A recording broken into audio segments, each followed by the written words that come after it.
Я хочу остановиться вот над тем призывом муфти. Я думаю, что в историческом плане это будет отдельная оценка тому, что он говорит, и к тому, что вас призывает не вступать в батальон.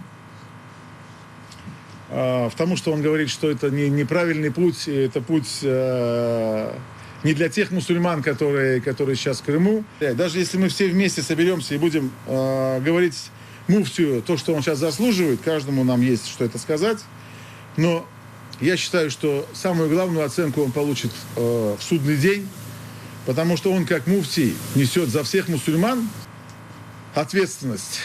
Он избранный муфтий. Sayın Kırım Tatar halkı, şu an müftü makamında oturan şahsiyet ne ilktir ne de sondur. Satılmışlık, ihanet ve şirk konusunda. Kendisi benim nazarımda şu an müşriktir.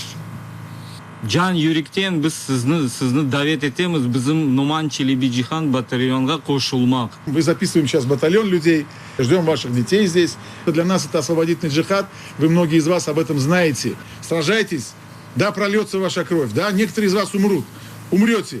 Надо сражаться, надо освобождать свою родину с именем Аллаха на устах.